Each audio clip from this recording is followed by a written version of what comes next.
welcome to another conversation, Sacred Portal Conversations. We're at the edge of transformation. I am thrilled today to be bringing along a dear friend, Amelia Moore of the Joyful Movement Medicine. And I just want to introduce her a little bit. So she and I go way back. We've known each other for years and years and taken turns helping each other, teaching each other. And I've learned so much from her. I'm really grateful to have her speak with us today. So she has been studying dance. We just were talking about it for, I think she said 25 years, which is amazing. And been having a meditation, mindfulness practice for 20 years. So just to give you a little background. So if you're watching live, please leave comments, hearts, likes, emojis, so we can see that you're here, and we'd love to know where you're checking in from. Also, if you watch the replay, please put replay in the comments. We're going to talk for a little while, and then we will leave some time at the end for some questions, answers, or insights. We'd love to hear what you have to say. Amelia is also the founder of Joyful Movement Medicine, a 6-month movement coaching program, which I'm a part of, I'm happy to say, and it's really yummy. It helps bring some of that joy back into movement. She's also a flamenco dancer. I'm going to say it right, Amelia. I'm going to do it. It is hola, hey, flamenco. Did I say it right? So, hey, come on. You're laughing at me. I can see it. Hello. Hello. I'm super happy to be here today. It's oleaje. Almost. Just one syllable. Oleaje. Oleaje. Oleaje, yeah. I skipped one, but well, hello. Hello. Tell me. So I mentioned that you've been dancing forever. You've been working on mindfulness and meditation forever. I know that you've been on quite an arc of your own dance expression. Would you tell us the story of kind of where you've come from, how you got to where you are now, and why Joyful Movement? Yeah. Thank you. Yeah, I'd love to. I was actually really lucky at the age of 15. I met my mentor. Her name was Susan Evans. Some of you listening maybe knew her. She was kind of a just prolific artist of many different disciplines in the Seattle area. And so she was my first belly dance teacher. And she had this really unique approach to movement, which was that movement can be a ritual for ourselves, even if we're performing it. And from the outside, it might look just like a regular dance performance. But there was something healing that we could undergo as the dancer that in some way might help to then extend that healing out into the audience and the people who are watching. And that really just resonated with me. It definitely gave the movements a deeper sense of purpose, definitely made it a lot more challenging. But I feel like it really helped me in so many ways, just kind of connect with a couple of things. And the first thing is a feeling of magic, a feeling of wonder in the body and in the way that we can generate movement and also that we can receive movement. I don't know if any of you here who are listening maybe have had the experience sometime dancing, or maybe it's not even dancing, some kind of movement where you feel like the movement is happening through you. Yes. And that's just a really freeing experience to have. And so I think I was about 15 when I met her. And I'm so grateful for her just kind of sending me on this path of discovery. Soon after that, I became part of a world music group. And so I was performing belly dance. That just kind of became my passion, my love, my profession as well. And in fact, Angela was one of my very first students. So so I kind of went through in some ways what might look like more of a traditional dance career, performing, touring.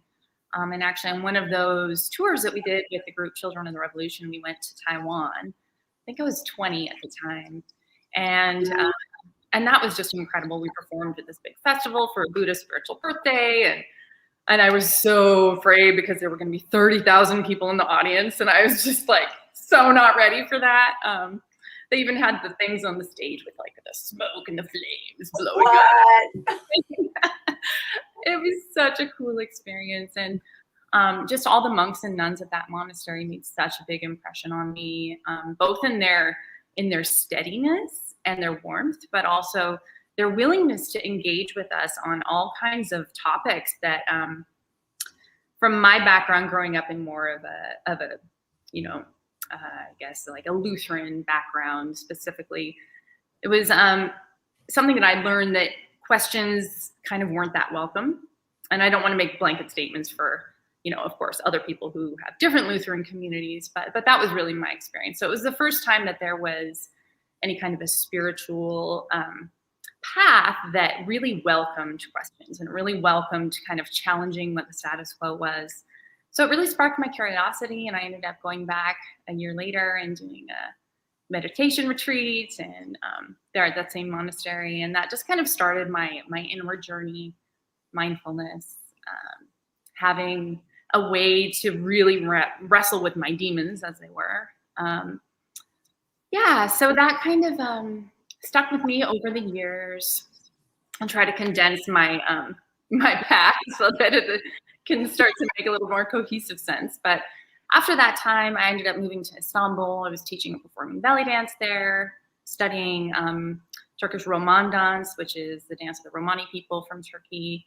And I started to kind of get a little bit turned off by the performative aspect of dance, because I felt like, on one hand, what I wanted to express, there wasn't really like already a market for that.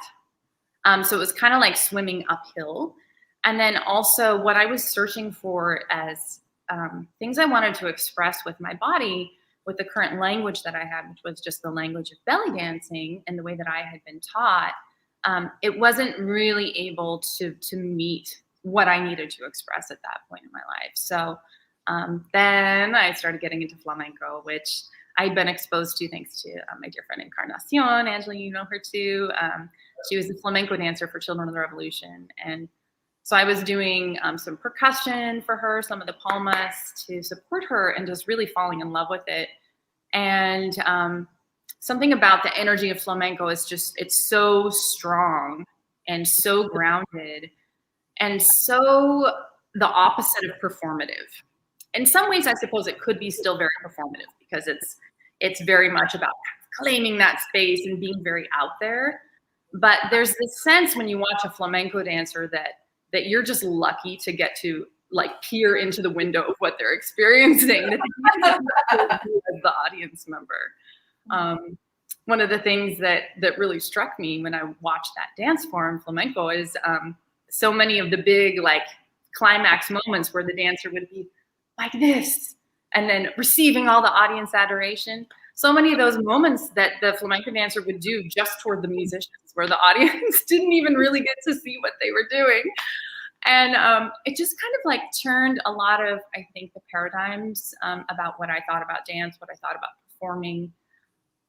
In a sense, it turned it on its head, but also it kind of returned me back to that original impulse of like, well, what is it that I'm trying to express in my dance? What is it that I'm working through so that as I'm dancing, it feels authentic to me? And that was always the things that I really looked for in other dancers too, where I felt like, oh, they're saying something that is real for them. So all of these different elements kind of dovetailed into really seeking, okay, what is the way that I am being inside myself, that then when I dance and when I move my body, that then it feels like I enter a state of flow. There's harmony, there's inspiration, there's power, there's the ability to work through whatever I might be needing to release emotionally. So all of these things just kind of led me down the path of creating joyful movement medicine, which is basically just exploring mindfulness and movement, and using these different tools of yoga, using, of course, meditation, different branches of mindfulness on their own, but then using the disciplines of belly dance and flamenco to bring different energy qualities into our bodies and in our lives. I love it. I love that. I feel like I had a similar experience.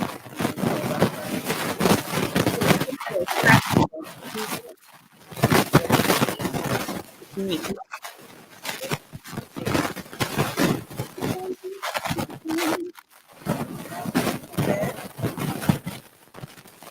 hear you past it. Maybe I'm the only one who's. Let's try that. Oh, it's better.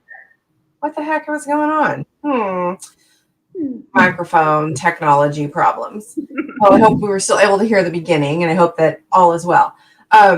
Yeah, my experience was similar, not even close, but similar in the performative sense that it really, there was something about having that experience of the dance moving through me that is such a potent space versus that performative and being very more aware of what's happening on the external presentation.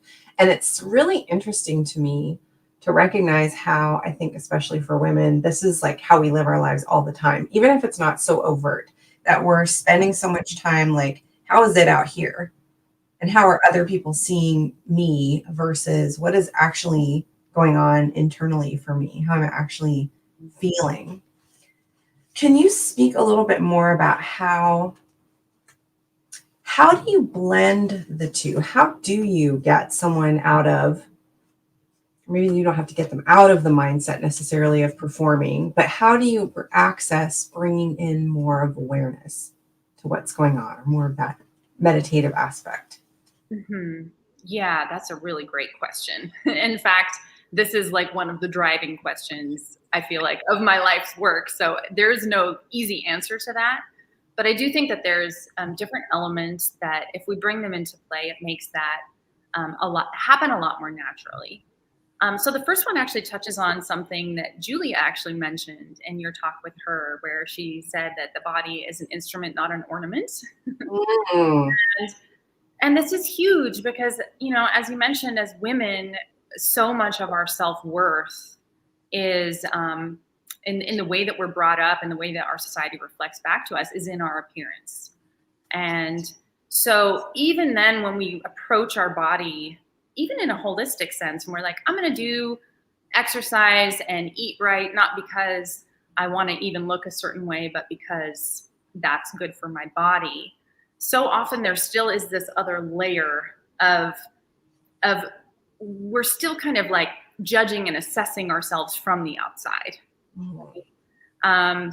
So that's kind of one piece that I think is important to recognize, that culturally we just have this kind of weight, this little extra baggage that we have to kind of find a way to kind of create a little bit more light that can shine through that, make that a little bit lighter.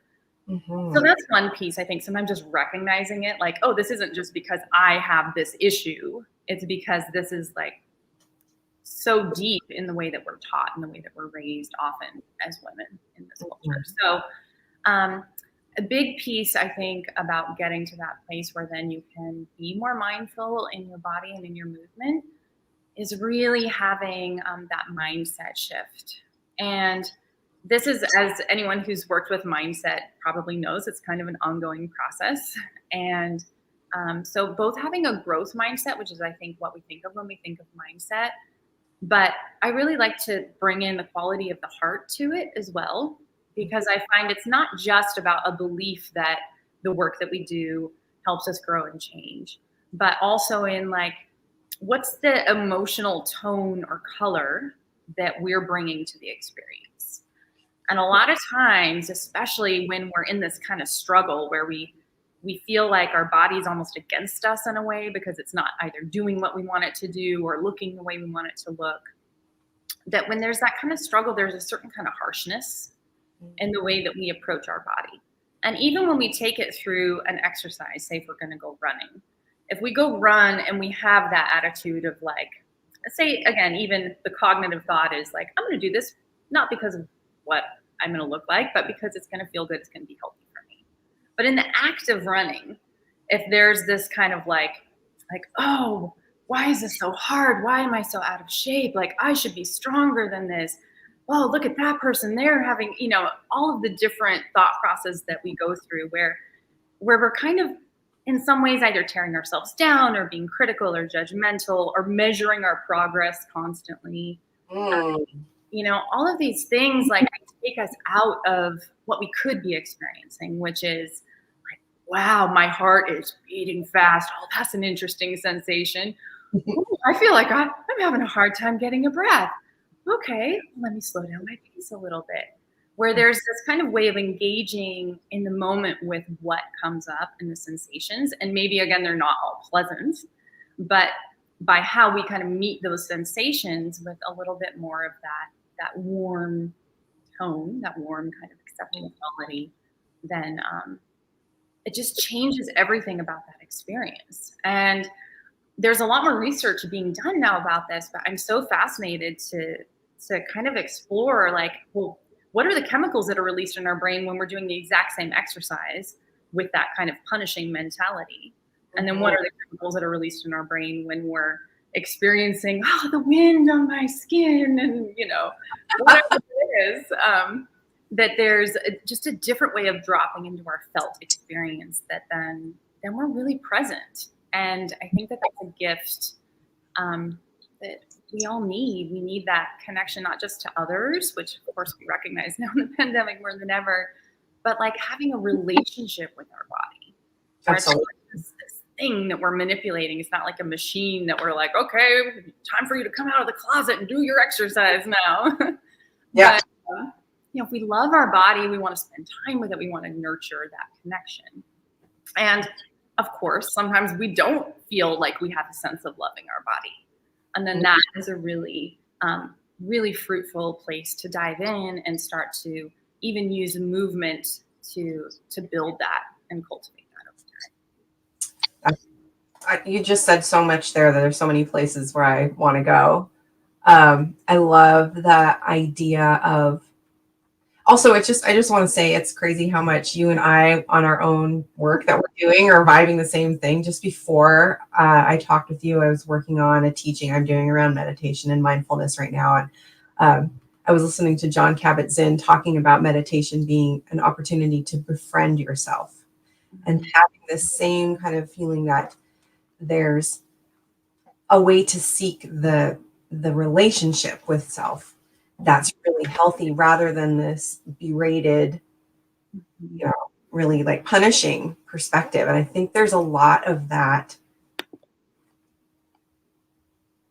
we carry in relationship to movement. Mm-hmm. There seems to be some kind of fine line, some line that people cross where they understand or even crave movement. Mm-hmm. I'm not really sure what happens. That's really interesting to consider what the hormones might be that are getting released or what's happening in those spaces. Yeah. But if we think about like the runner's high, people are getting runner's high, they're probably releasing beta endorphins, which feel really good, right? So there must be that piece. And if you bring in the quality of love, you're probably adding in the aspect of maybe some oxytocin or something. Yeah, quite possibly. So go ahead. I was just going to say, and on some level, maybe it's just as simple as like we naturally are drawn toward experiences that are pleasant. And so how can we make something that might be inherently difficult, like going for a run or doing an exercise where we're going to sweat, especially if we haven't done it in a while? Oh, that's tough. Getting back into it. So how can we then build that so that becomes something that we naturally go back to, and we don't have to force ourselves just out of discipline all the time? Yeah. Well, what are some suggestions, or how might you support someone who is like, I used to do blah and it was great and just can't now, and it's, there's that shame or disappointment or frustration that comes up. How would you guide someone to move towards this self-loving piece? Yeah, I think there's like a multi-pronged approach is often the best, because no single thing is going to work alone for people. So I think offering tools for people to explore. So the mindset piece is big, and having, I would encourage them to do some contemplation, some journaling around their mindset. Just starting to notice. Sometimes that's all it takes, is just like, we get so used to having the mindset we have and having the reactions we have throughout our day that we just don't even notice that we might have these dominant thought patterns. So bringing awareness to the mindset, and of course, heart set maybe is however I always think of when I think of the mindset in that way. And then there are a lot of other ways where, we might have certain beliefs that has to do with our story. And our story is a lot of times really tied up with our identity. So that's a really, again, rich source of contemplation, discussion, journaling, really helpful to have other people in your community who are going through similar things to just be able to hear one another's experiences. I think that's really, really validating for people. And the struggle. Yeah. But then I think a lot of it too is that that there's this ability to kind of let go of our expectations that is, number one, I think inherently challenging, but also really, really helpful for us just as individuals to be able to do that. Because at each stage, our body's going to need something different. Like we need something different when we're 20 than we need when we're 80. And to expect that we're going to be able to do something comfortably at 80 that we used to do at 20, number one, that's just kind of not realistic, but also it's kind of a waste of energy. So rather than measuring ourselves off of a previous place that we used to be, to again, really just bring ourselves back to orienting in the present moment. What is it that I'm feeling now? What is it that my body is trying to tell me now? And getting more attuned to what our body needs, we can often find ways of doing things that were even like more powerful or more impressive in some ways than we used to do. But it might not look the same. It might be in a different way. I'm reminded of Martha Graham, the great, pioneer of modern dance in the U.S. And she was still performing into her 90s. And it's not a direct quote because I don't remember what her exact quote was, but she said, well, I can't do what I used to do, so I just do other things. Like, okay. No problem. I like that. Yeah. There are still things that can be done. Mm-hmm. Absolutely. So you look and see. So focusing on what is, nurturing the possibilities that are, creating new possibilities rather than getting stuck in just how things used to be, in that exact instance anyway. But I think it's helpful all the time with our expectations to have some of that. I think that's great. So I have a question.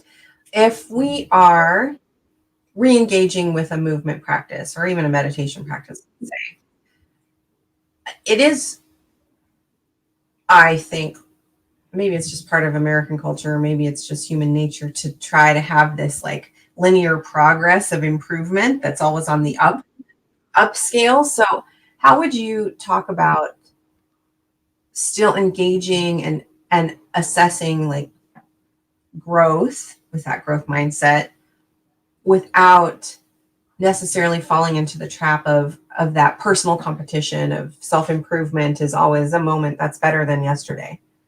Mm-hmm. Yeah. I mean, I do think, there's a lot there. But the first thing that comes to mind is really, I think, reframing what we think of as success. So take yoga, for instance. A lot of people, as the reason like, I could never do yoga, I'm not flexible. There's this idea that the more flexible you are, the better you are at yoga. So if you go to a yoga class and there's someone with both feet behind their head, they're a more advanced yogi than someone who's, got a strap and they're sitting up on a couple of blocks and they're, working their way into a pose. It doesn't look anything like the other pose. But, I think this is like the typical way that we kind of judge things just from the outside. But if we're looking from the inside, which of course no one would be able to do, I don't know, maybe scientists could hook our brains up in different ways and find out. But it's the inner experience that really, I think, needs to take priority. That, if you're doing your yoga practice and you have both feet behind your head and you're doing one-armed handstands, like that's awesome. But, it doesn't necessarily mean anything about your experience. So what the pose might look like from the outside is really completely irrelevant. And so I think when we chart our progress, we often go by like, how many push-ups could I do today? And how many could I do yesterday? which I understand that there's some benefit to tracking that, to tracking strength and these kind of more hard skills when we're building, different kinds of competencies in different ways in our body. But if we were able to track, like, how did today's practice feel? Did I experience some moment where I felt like I was at one with my body? Or maybe it was a moment where something came up that I wasn't aware of, and then I cried for a minute, and then I felt so much more free afterwards. So again, it's not necessarily that it's a pleasant experience, but is there some growth that's happening inside? Or are we just showing up, watching our stats go up, but inside we're just bored to tears, or checking out in some way. And I know that everyone has different ways. Some people might want to be on a treadmill and watching TV, sure. But to have at least one moment where they're on the treadmill, feeling your feet on the treadmill, feeling the swing of your arms, feeling your breath. There's this different kind of wiring, I think, that just is so useful. And I think it's one of the best ways to really be present, especially when there's so much going on in our lives. Absolutely. I mean, there's you said so much there. Absolutely. I recognize I'm not the most flexible person in the world, but it's easy for me to sink into a flexible place where maybe other people couldn't quite get to. And if I'm checked out, and especially because I was more flexible as a younger person, I can move into a place that's loose and not supported in any way. And that's where the risk for injury lies, because I'm just blah, just checked out. And I'm always amazed by how much bringing that awareness in, it does make it harder. It doesn't mean it's bad. It is just this more challenging, the discomfort of it. But it seems so much richer. And I just imagine our bodies must respond so much more quickly if our movement is more mindful, like walking on the treadmill and feeling the contraction of your whole leg as you move it through space. Yeah. Mm-hmm. Yeah. And I think that the research so far really bears that, or holds that up as well, because, for instance, we know that children and adults, if they're in an environment where they feel safe, they learn so much more quickly. And that if we're in an environment where we don't feel safe, different parts of our brain are going to be active that aren't as conducive to learning new things. And in the sense that any exercise we're doing, hopefully we are learning ways to be more efficient with our movement, learning ways to maybe coordinate with our core better, to breathe a little more fully. There's always going to be certain technical ways that we can improve with our skill, even with something like walking, right? So yeah, I think it just adds that extra ability for us to have a richer experience and to have more of that neuroplasticity, good stuff going on in our brains. Yeah. How would you say, or what are some approaches to bringing a sense of safety into a movement practice? Yeah, that's where I'm finding everything just kind of seems to come back to this. So having an environment where you feel like you can be undisturbed is really useful for a lot of people. Some people are pretty comfortable with kids running in and out and spouses jumping a few questions on your workout. Yeah. So everyone's got a different kind of tolerance for that. But in general, I think especially when we're doing movement practices that are a little bit newer and that maybe bring up some of that shame quality of if someone looked at me, they'd think I look so weird right now or so goofy. Sometimes just having that ability to shut the door or lock the door, and then it's just you. So removing the kind of judgmental I is, I think, the simplest way. And then also, I think just choosing your environment. So choosing the teachers that help you feel safe if you're learning a certain movement modality. This is one benefit of Zoom, that now, you could just turn your camera off and then boom, safe space. But a lot of it is we can't, life is inherently challenging. So we have to, I think, grow our capacity to feel safe in different circumstances. But we have to kind of do that at our own pace, especially if we come from a background that has any kind of trauma, especially if it's like a bigger trauma. We really have to listen to our comfort zone and move into places that feel a little bit like they're challenging that edge, just really mindfully and little doses. Mm-hmm. Yeah. Yeah, and keeping the breath going. Yes, exactly.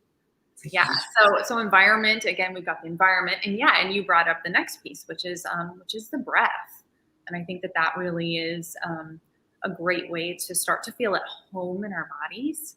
We don't have to do anything big or complicated, but just feeling the breath in your body, feeling that breath is always there for you. Your breath happens without you having to think about it. So there's a certain kind of trust that we can cultivate in the things that we know that are predictable, and then from there build over time. I love it. Well, this has been such a great conversation. I would love to open it up for questions. If there's anybody watching, if you have any insight or questions for Amelia, how to move into a more joyful movement medicine practice. And if I actually would like to know why I love that you brought medicine into the name of that. And would you speak to that a little bit of how movement and how this all can be medicine?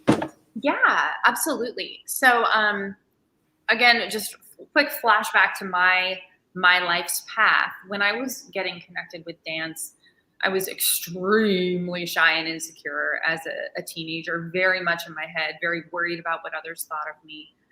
So starting to feel my body and feel energy move through my body was incredibly empowering and incredibly healing, because it reminded me that my life isn't just how I'm perceived. My life is what I am experiencing.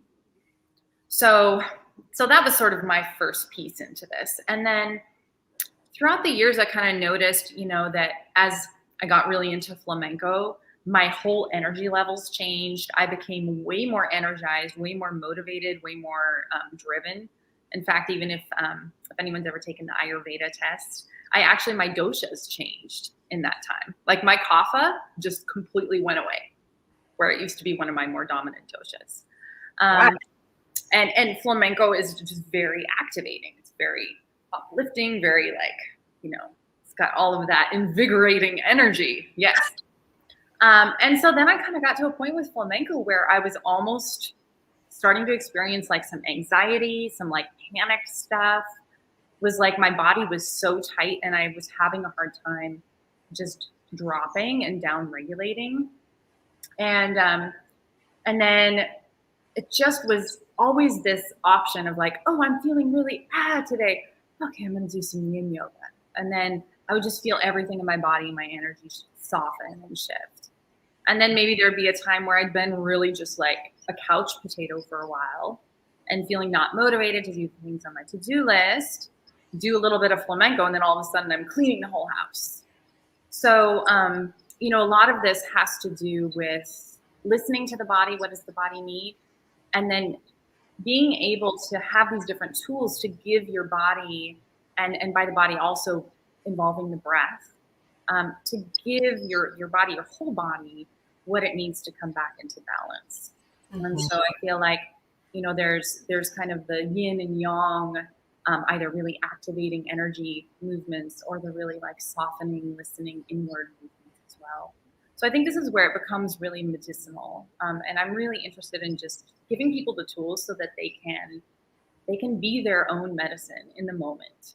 They can have resources to pull on when they're feeling challenged in these different ways. I love it. And it sounds like that befriending piece again. Yes. Looks like a couple comments coming in. There's one from Mr. Jed Ward, who's speaking about cannabis.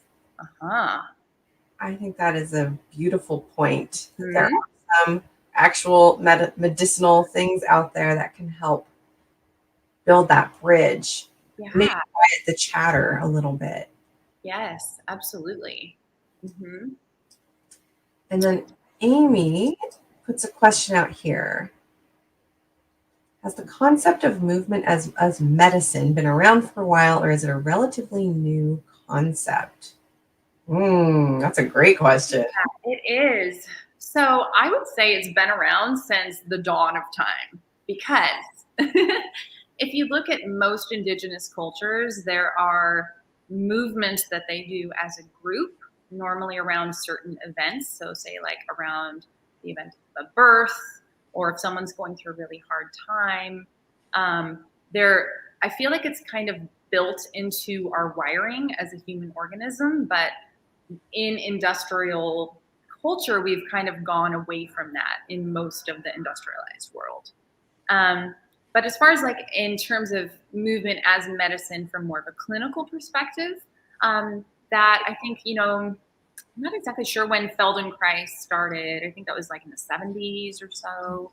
So there's different movement modalities, I think, that have been developed over the years more recently. There's things like dance therapy, dramatic therapy. There's all these really cool kind of more new um, body as body as healing modalities like somatic experiencing, open floor, authentic movement, other things like that. And then, of course, yoga. Traditionally, you would just have your guru, your teacher, and it would be you and your teacher would see what you need and would be prescribing the practices that you need. And they would be, of course, a combination of physical, pranayama practices, meditation practices, probably some mantra, different other things that might be woven into that. And I think just in the past, I don't know, 20 or 30 years or so, it seems like yoga's become more of an exercise. That's almost more what we think about it. But originally, it was very much like you go to your doctor and they give you your movement prescription in the form of yoga practice. So yeah, I think it's kind of both new and also really, really old. Well, I do believe, I'm not sure if it's in the US, but I know in the UK that medical providers can write prescriptions for movement now, and also prescriptions for walking out in nature, which I think is Oh, so good. stuff. We didn't even talk about that, but that's huge. Like anytime you can do any of this stuff in nature, you're just going to be getting like double dose or more. Yeah. Oh, yeah. So good for us. Yeah. So we have a second question from Amy, which is fantastic. Amelia, when exactly in your life were you first introduced to the concept of movement as medicine? Was it when you were younger? Was it after you started formally studying dance or when you started studying yoga? That's a great question. Yeah, that is. For me, it was when I started studying yoga. Mhm. And I think, even though I was always pretty attuned as a teacher to the needs of my students, and that, this student responds better to this type of instruction or this type of instruction, I didn't really see how vast the unique differences in the body and the unique needs of everybody was until I was teaching my first yoga class, a mixed level class, and then you've got someone who's never taken a yoga class, and then you've got someone who's already got an advanced, handstand practice in the corner, and someone with a herniated disc, and someone with recovering from a broken arm, and it's like all of a sudden you realize, okay, there's not one practice that's just going to be ideal for all of these people.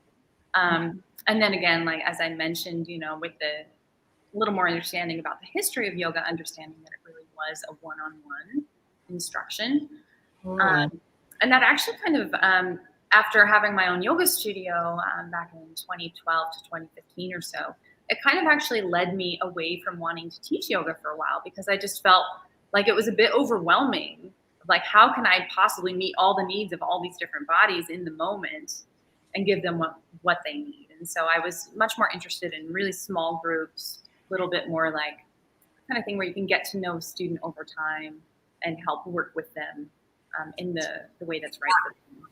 I feel like this is leading us directly to talking about your offering of joyful movement medicine. Would you share with our audience a little bit about what that is, what that looks like for you, what that looks like for your ideal people that you work with?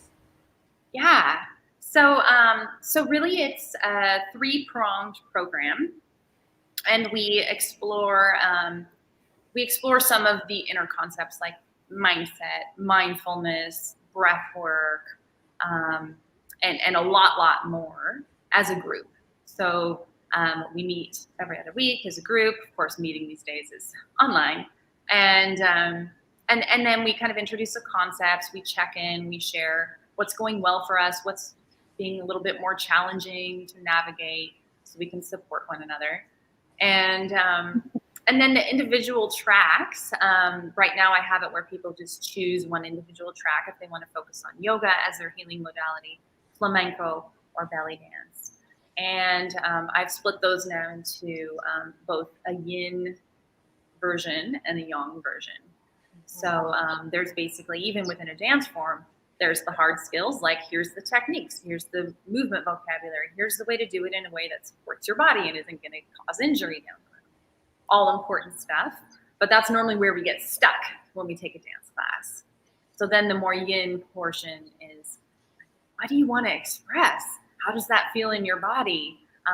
What is the music telling you? So we do a lot of exploring the music, especially in flamenco. It's such an important part of being able to dance freely. So that is more than how can we take the vocabulary and find some freedom and creative expression. So that's a lot more of those soft skills. And then, of course, in the yoga practice, it's vigorous practice, or what I like to affectionately call creative napping, which is just all the props, pose for several minutes, lots of breath, very inner practice. I love it. I love it. How long is your program? 6 months. And you mentioned that you prefer this smaller, high touch connection. So how do you connect with, you have the group work, and then what else? How do you connect with people one-on-one?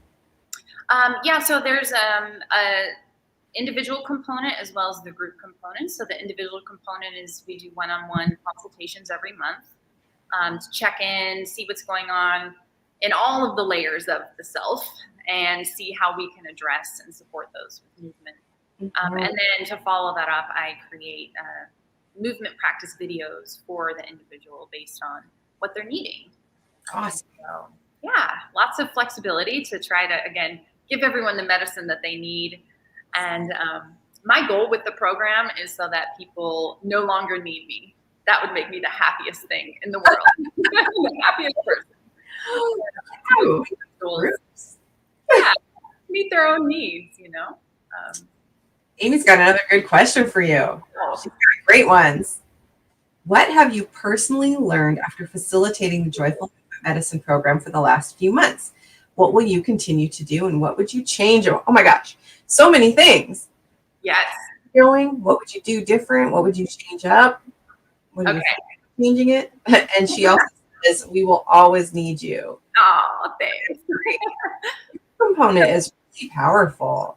You know, I mean, in my own group program, which you're part of, like there's something about connecting to others moving on their journey. It's so powerful.